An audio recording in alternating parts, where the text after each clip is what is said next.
మహాకుంభమేళలో Mona Lisa అనే యువతి ఇప్పుడు ఓవర్ నైట్ స్టార్ అయిపోయింది. సోషల్ మీడియాలో ఎక్కడ చూసినా మోనాలిసా వీడియోలు, ఫోటోలే దర్శనమిస్తున్నాయి. యూట్యూబర్లు, సోషల్ మీడియా ఇన్ఫ్లుయెన్సర్లు, మీడియా పీపుల్ మోనాలిసాను ఎక్కడ కనబడితే అక్కడ ఆపేసి ఇంటర్వ్యూలు చేస్తున్నారు.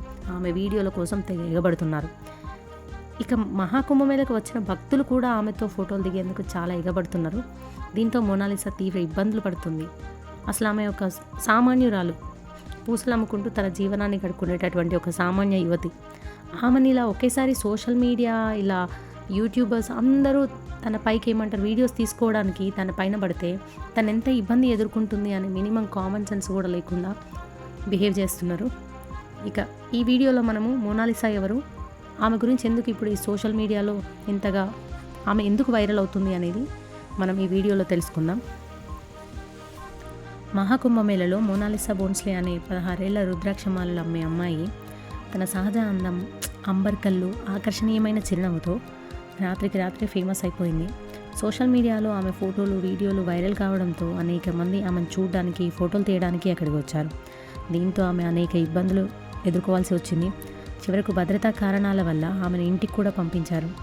అసలు ఒకసారి ఆలోచించండి, ఇలా ఒకరిని ఇబ్బంది పెట్టి అంటే ఆమెను ఫేమస్ చేయడం వల్ల వచ్చింది అంటే ఫ్యూచర్లో ఆమెకి ఏమైనా ఉపయోగం ఉంటుందా లేదా అనేది తర్వాత. కానీ ప్రజెంట్ తన బిజినెస్కి మాత్రం లాస్ వచ్చినట్టే. వాళ్ళ నాన్న ఇంకా ఏ బిజినెస్ అవసరం లేదు అని, ఈవెన్ వాళ్ళు ఇప్పుడు ఏంటి ఉత్తరప్రదేశ్లో ఉన్నారు కదా, ఉత్తరప్రదేశ్ నుంచి ఇండోర్కి పంపించేశాడు అమ్మాయిని. అంటే ఇక్కడ ఉండడం వల్ల ఫొటోస్ కోసం, వీడియోస్ కోసం వచ్చేటటువంటి జనాలు చాలా ఎక్కువయ్యారు. వచ్చిన వాళ్ళు ఎలా అంటే ఏదో ఫొటోస్, వీడియోస్ తీసుకొని ఇలా కామ్గా వెళ్ళిపోవడం కాదు, అసలు ఎగబడుతూ వీడియోల కోసం పిచ్చి పిచ్చిగా బిహేవ్ చేసేవాళ్ళు ఎక్కువ అవడంతో వాళ్ళ నాన్న అసలు భరించలేకపోయాడు. ఇంకా అమ్మాయిని ఇక్కడ ఉంటే ఇలాగే ప్రాబ్లమ్స్ ఫేస్ చేయాల్సి వస్తుందని ఇండోర్కి పంపించాడు. సో ఒకసారి ఆలోచించండి ఇలాంటి పనులు చేసే ముందు. అసలు దీనివల్ల ఇలా ఫేమస్ అవ్వడం వల్ల తనకు కూడా ఏమైనా యూజ్ ఉంటే బాగుంటుంది అనుకుందాం. మేబీ మూవీస్లో ఛాన్స్ కానీ, లేకపోతే ఏదైనా రోల్స్ ఛాన్స్ ఇవ్వడం కానీ తనకి అలా అవుతే బాగుంటుంది. కానీ ప్రజెంట్ మనం ఇలా ఇబ్బంది పెట్టడం అనేది అస్సలు కరెక్ట్. ఏ విషయంలోనైనా అతి అనర్థానికి దారితీస్తుంది కదా.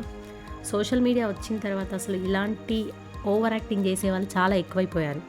కనిపించిన ప్రతి దాన్ని వీడియో తీయాలి, సోషల్ మీడియాలో వైరల్ చేసుకుంటూ పోవాలి. లైక్లు, షేర్లు, సబ్స్క్రైబ్లు, కామెంట్ల కోసం ఎలాంటి పని చేయడానికైనా వెనకాడడం లేదు. అసలు డేంజరస్ స్టంట్స్ చేసి ఎంతోమంది ప్రాణాలు కూడా పోగొట్టుకుంటున్న సంఘటనలు మనం చూస్తూనే ఉన్నాం. ఈ నేపథ్యంలోనే సోషల్ మీడియాలో వచ్చిన తర్వాత ఒక్క రోజులోనే స్టార్గా మారిన వారు ఎంతోమంది ఉన్నారు. కొందరు తమ టాలెంట్తో ఓవర్ నైట్ స్టార్గా మారుతుండగా, ఇంకా కొంతమంది తమ అందంతో చాలామందిని కట్టిపడేస్తున్నారు. ఇలా అందంతో ప్రపంచాన్ని తన వైపు చూసేలా చేసిందే మోనాలిసా. ప్రస్తుతం ఉత్తరప్రదేశ్లోని ప్రయాగ్రాజ్లో మహాకుంభమేళ జరుగుతుంది. ఈ నెల 13వ తేదీన ప్రారంభమైన ఈ మహాకుంభమేళ ఫిబ్రవరి 20వ తేదీ వరకు అంటే 45 రోజుల పాటు సాగుతుంది. ఇందుకోసం కోట్లాది మంది భక్తులు, సాధువులు ఇప్పుడు ప్రయాగ్రాజ్ గంగా, యమున, సరస్వతి ఈ నదుల త్రివేణి సంగమంలో పుణ్యస్నానాలు చేస్తున్నారు. ఇవన్నీ ఒక ఎత్తు అయితే, ఇటీవల సోషల్ మీడియాలో మోనాలిసా అనే యువతి ఈ మహాకుంభమేళలో తలుకున మెరిసింది. మధ్యప్రదేశ్లోని ఇండోర్కు చెందిన ఈ 16 ఏళ్ల మోనాలిసా కుంభమేళలో రుద్రాక్ష దండలు, పూసల దండలు అమ్ముకుంటుంది. తన అందంతో మోనాలిసా అందరి దృష్టిని ఆకర్షించింది. అంటే ఈమె కళ్ళు పిల్లి కళ్ళు, డస్కీ స్కిన్తో ప్రస్తుతం సోషల్ మీడియాలో మోనాలిసా సెన్సేషన్గా మారిన విషయం మనందరికీ తెలిసిందే. కుంభమేళాకు వెళ్ళిన ఓ సోషల్ మీడియా ఇన్ఫ్లుయెన్సర్ మోనాలిసాను చూసి ఆమెను వీడియో తీస్తూ అడిగిన ప్రశ్నలు ఇప్పుడు చాలా వైరల్ అయ్యాయి. దీంతో ఆ తర్వాత చాలామంది సోషల్ మీడియా ఇన్ఫ్లుయెన్సర్స్ ఆమె వద్దకు వెళ్ళి ఇంటర్వ్యూలు చేయడం ప్రారంభించారు.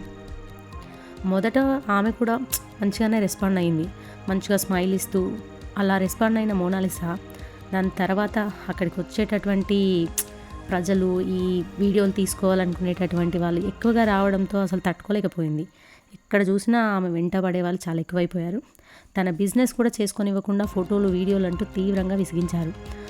వాళ్ళది ఒక సామాన్య కుటుంబం. అంటే ఈ పూసలు, రుద్రాక్ష దండలు అమ్ముకుంటూ జీవనం సాగించేటటువంటి ఫ్యామిలీ వాళ్ళది. ఈమె కూడా వాళ్ళ ఫ్యామిలీకి హెల్ప్ చేయడానికి ఇలా రుద్రాక్ష దండలు అలాంటివి అమ్ముకుంటూ అక్కడ ఉంది. ఇలా అందంగా ఉందంటూ కంటిన్యూస్గా వీళ్ళు వీడియోల కోసం ఆమె చుట్టూ ఎగబడ్డం వల్ల ఆమెకి సెక్యూరిటీ ఇవ్వడానికి అక్కడ ఎవరు లేదు. గవర్నమెంట్ కూడా ఎలాంటి సెక్యూరిటీ కూడా కల్పించదు కదా.